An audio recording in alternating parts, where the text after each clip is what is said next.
Bienvenue dans la guidance du mois de mai. Que nous réserve ce joli mois de mai? Alors j'ai choisi 3 petits symboles printaniers pour les tirages. Symbole numéro 1, la petite abeille. À moins que ce soit un petit bourdon. Symbole numéro 2, la fée.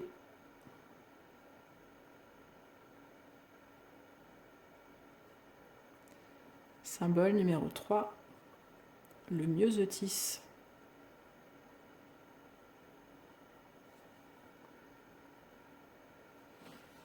J'ai choisi 4 oracles pour ce tirage. Nous aurons l'oracle de l'Agartha, de l'Ulumineuse,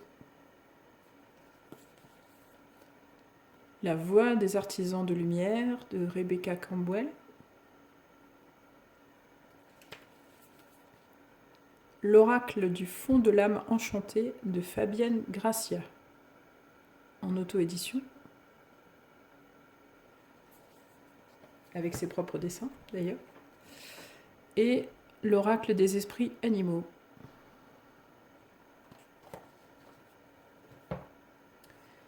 Alors voici le tirage pour ceux et celles qui ont choisi l'abeille.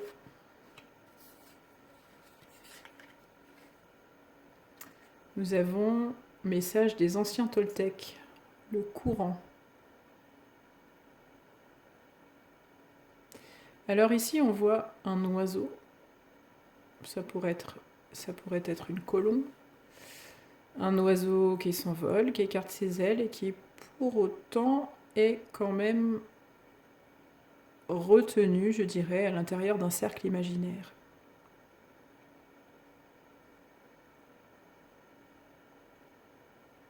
Ce qu'on vous dit à travers cette carte, c'est de lâcher. Il y a une part de vous qui est dans le contrôle, qui essaye d'éviter le changement, qui quelque part, cette part, elle a un peu peur du changement. Alors elle retient les chevaux, comme on dit. Alors le problème, c'est qu'en fait, plus on retient, plus c'est douloureux, quoi. Et là, on vous dit, suivez le courant. Arrêtez de retenir. Arrêtez de vous retenir. Laissez aller, soyez le courant. Soyez le courant de la rivière qui permet le changement. Le changement fait partie de toute vie et tout le temps. Donc la seule chose qui peut vous arriver en essayant de retenir, c'est plus de souffrance et puis bien sûr un ralentissement en général, quoi. Mais un ralentissement douloureux finalement. Donc c'est pas ce qu'on cherche ici. Nous, ce qu'on veut, c'est s'envoler et sortir du cercle imaginaire dans lequel on veut rester et qui nous rassure pour partir plus loin.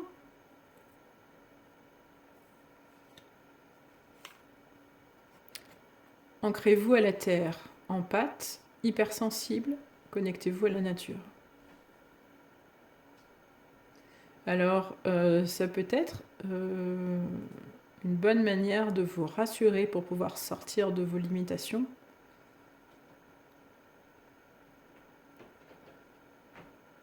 Accueillir la part de vous qui est hypersensible, en faire une force et non plus une souffrance. Allez beaucoup plus dans la nature, la terre, les arbres, enlacer des arbres, aller voir la forêt, la rivière, la mer, ce qui vous parle ou ce qui vous attire en premier lieu. Rechargez les batteries. Rechargez les batteries. Quand il s'arrêtera de pleuvoir, ce sera encore mieux. Mais voilà, on espère, hein, enfin on souhaite qu'il fasse beau prochainement. Peut-être que chez vous il fait beau, mais chez moi il pleut. Donc voilà, ancrez-vous à la terre et connectez-vous à la nature. Plus. Le jumeau de la famille des héros. Alors, il y a quelqu'un qui vous ressemble, quelqu'un qui est lié à vous, d'une manière particulière. Ça peut être un jumeau de naissance, ça peut être aussi, renseignez-vous sur le syndrome du jumeau perdu. Ça arrive quand un des deux jumeaux est décédé in utero. Et quand ça arrive très très très tôt dans la grossesse, en fait, ça peut passer complètement inaperçu et être à un moment donné de notre vie comme la source de souffrance, d'un manque inexplicable finalement. Alors peut-être que ça vous concerne, peut-être pas, mais peut-être. Donc il y a un jumeau qui a un message pour vous. Comme je disais, ça peut être un jumeau de naissance, ça peut être le syndrome du jumeau perdu, ça peut être simplement une personne qui est dans la même énergie que vous, les mêmes aspirations que vous, les mêmes projets que vous, et que vous avez besoin de rencontrer, avec qui vous avez besoin de parler et d'échanger. Voilà. Le rayonnement solaire, c'est le chakra du plexus solaire qu'on voit ici, avec cette personne qui est un mélange entre une feuille d'arbre et un soleil. Un dessin assez surprenant. Le message, c'est qu'en fait, le chakra du plexus solaire est celui dans lequel les blessures du cœur viennent se cristalliser. La question ici, c'est quelles sont les blessures qui sont cristallisées. Est-ce que vous êtes du style à avoir un petit peu trop d'ego, qui serait une stratégie par rapport à ces blessures que vous voulez cacher, ou est-ce que vous êtes une personne qui a pas assez d'ego, qui n'a pas confiance en elle par exemple, qui se dévalorise? Allez un peu investiguer cette part de vous et laissez-la se libérer en fait. Laissez-vous être le courant et laissez-la se libérer. Et puis notre ami le chien, l'ami. Aujourd'hui, je vais aimer sans condition. Mon énergie et mon enthousiasme sont mon inspiration. Je choisis d'être heureux. Je suis un protecteur et un ami. Peut-être que le jumeau qui a besoin de vous parler est un ami. Et peut-être que ça peut être un animal. Mais en tout cas, c'est le message qu'on a ici. Choisissez d'être heureux. Et si vous avez un chien ou si vous en connaissez, c'est peut-être le moment d'aller leur faire des câlins. Voilà pour ceux qui ont choisi l'énergie, le symbole de l'abeille.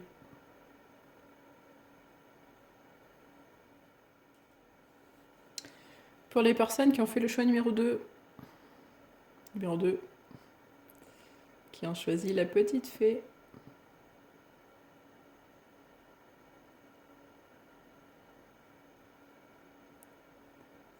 on est bien dans les symboles printaniers. Voici votre tirage. Alors, nous avons les hyperboréens, la guérison, les Pléiades, l'enchanteresse et l'enchanteur, quand même, les deux en même temps, d'un coup, et le bouquetin avec la persévérance. La première carte, les hyperboréens, avec la guérison. Alors, les hyperboréens, de ce que j'ai compris, c'est un peuple qui n'est jamais malade. D'après, comment dire, avec ce dessin, ce qu'on voit, c'est que le fluide de la guérison est déjà en vous.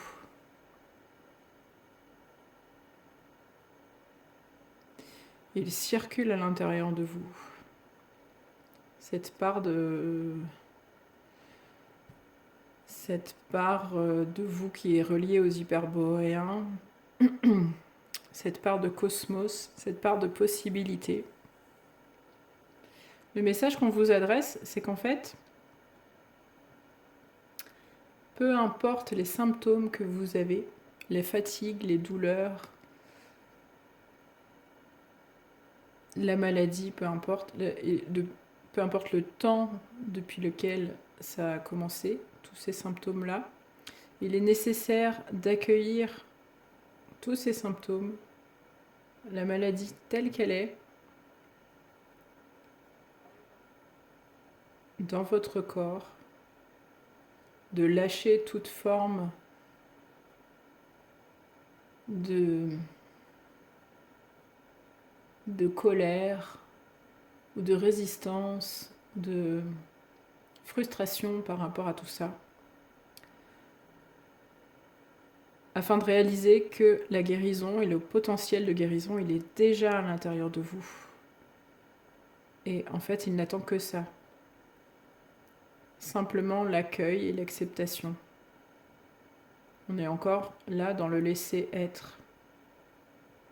Laisser être ce qui est. Pour enfin accueillir toute la puissance de guérison qui est déjà là à l'intérieur de vous et de votre corps. Il est important de comprendre que le corps est dans la même équipe que vous. Il est dans la même équipe que votre personnalité. Il ne fait pas bande à part, il fait toujours du mieux qu'il peut.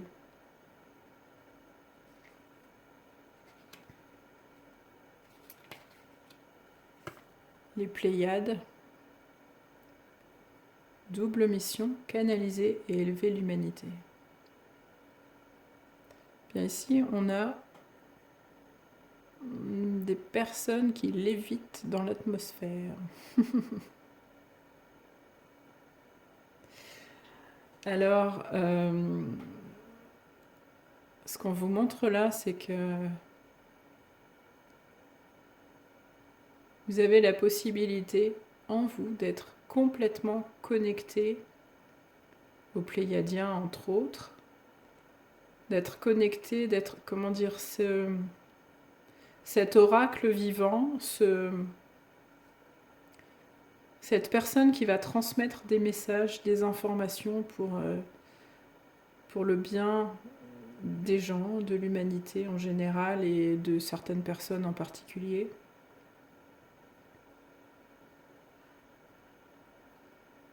Faites-vous confiance, vous avez beaucoup de choses à dire, beaucoup de choses à transmettre. Et tout ça, ça vient de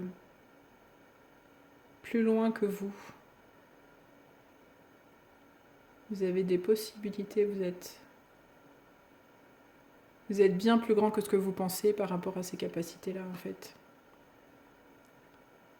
Et à partir du moment où ces capacités-là sont en vous, elles ont besoin, quelque part, d'être honorées, d'être entendues, d'être utilisées.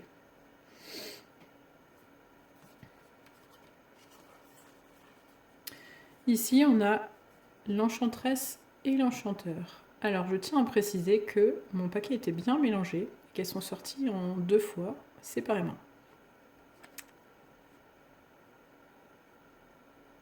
Alors, il y a plusieurs significations sur l'enchanteresse et l'enchanteur. Ça peut être votre part féminine et votre part masculine. La part bienfaitrice, la part qui est dans l'accueil, la part qui est dans la guérison, et puis la part qui est dans l'action, la réalisation, la fabrication. On est dans le féminin sacré, le masculin sacré, finalement, de l'accueil de vos 2 parts et dans l'équilibre de qui vous êtes. Le fait qu'il y ait ces 2 parts en même temps, je trouve que c'est assez révélateur d'un système d'équilibre qui est en train de se faire.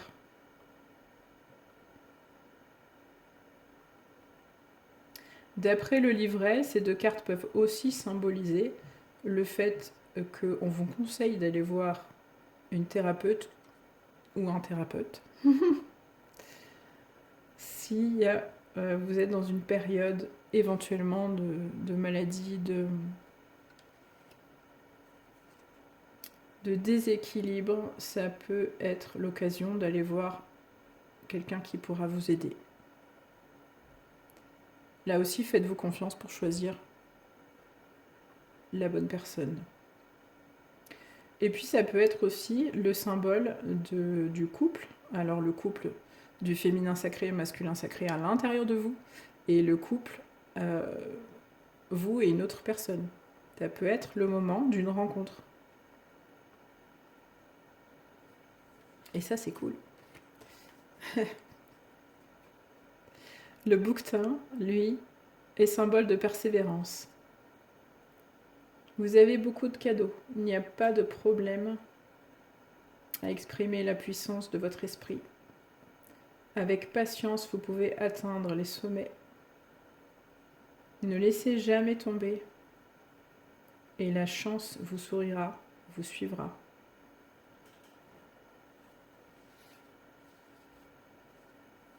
Donc, accueillir la guérison. Exprimez tout ce que vous avez besoin de transmettre. On est dans la transmission là. Peut-être que vous êtes quelqu'un de très bavard. Féminin sacré, masculin sacré, le couple en général et la persévérance. Persévérez, vous y êtes, vous y êtes. Voilà pour ceux et celles qui ont choisi la fée. Et enfin, voici le tirage des personnes qui ont choisi le symbole du myosostice.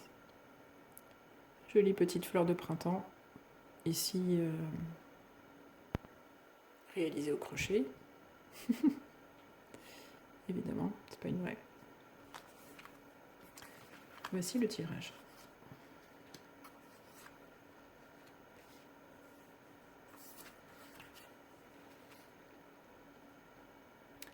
Ça commence avec un message des anciens lémuriens sur l'empathie. Ce qu'on veut vous dire ici, c'est que l'empathie est un super pouvoir qui permet de vous relier à plus grand que vous. Alors là, on a une image de cosmos avec différentes planètes, évidemment. C'est comme si vous étiez à l'intérieur de cette ovale, et puis qu'en fait, même en étant tout petit par ici, une petite étoile, vous êtes capable de ressentir tout ce qui se passe à l'intérieur de ce cercle. Vous êtes comme interconnectés. Alors on pourrait aussi faire l'image de l'océan. Je suis une goutte dans l'océan, je suis connectée à toutes les autres gouttes.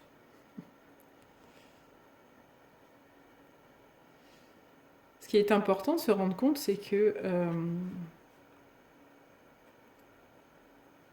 il est possible que certaines personnes vivent l'empathie comme quelque chose de... comme une souffrance en fait. À quel point ça peut être difficile de ressentir intensément toutes les souffrances des autres. Alors ce qu'on vous dit, c'est de ne pas voir cela comme un fardeau, mais plutôt comme un super pouvoir. Et comme tout super pouvoir, il demande de la maîtrise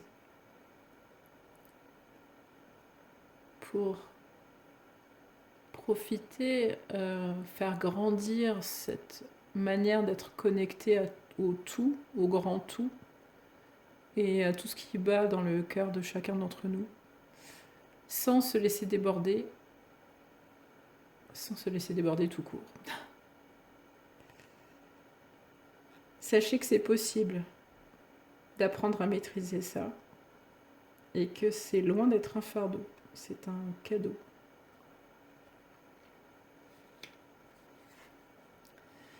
Imrama, où êtes-vous appelé à voyager?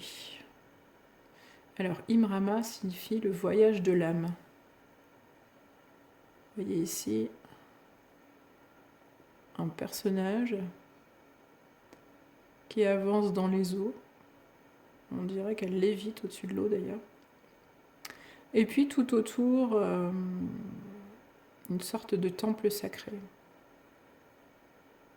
Avec des mégalithes.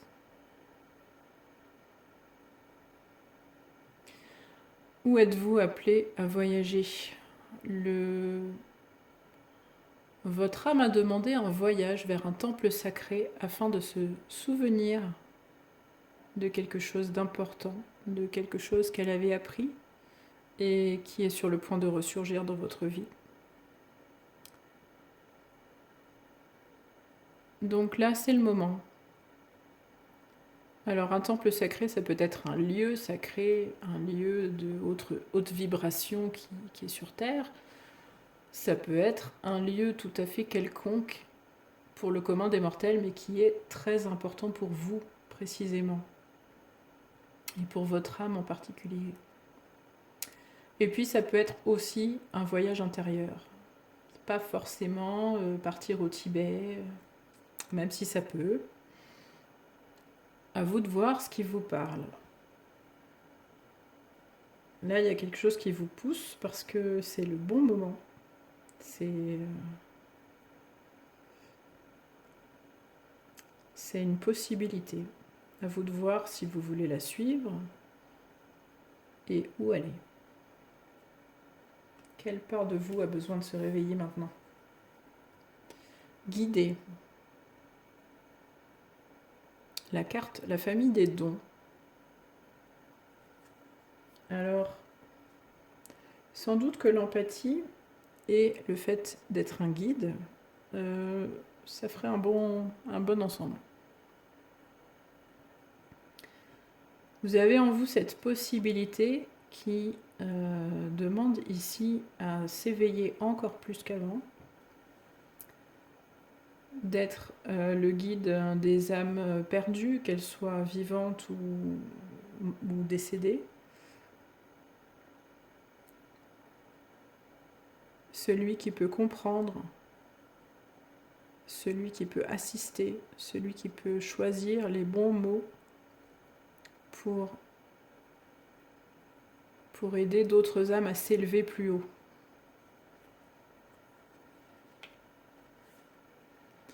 Ici, on a les plaisirs orangés. Alors,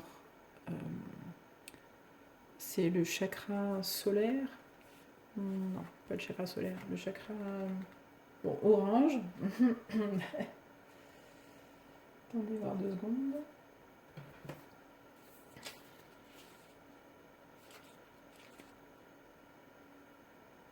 Le chakra sacré. Oui. Voilà. Il est question ici de plaisir et de joie de vivre. C'est comme un petit rappel. Avez-vous oublié de vous amuser dans la vie ? Avez-vous oublié d'être en joie ? Avez-vous oublié de vous faire plaisir ? Alors voilà, un petit rappel à l'ordre. Là aussi, c'est le moment. Et puis en plus, c'est le printemps. Et puis pour finir, la chouette et la magie.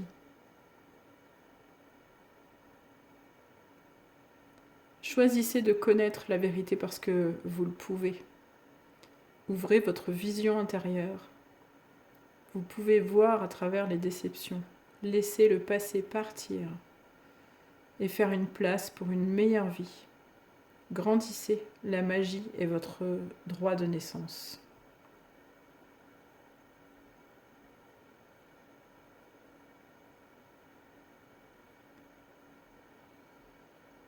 Laissez le passé et les souffrances du passé partir afin de prendre de la hauteur sur tout ça et puis partir en voyage. Bon voyage les mésotis. On se retrouve le mois prochain pour la guidance du mois de juin. Bisous bisous.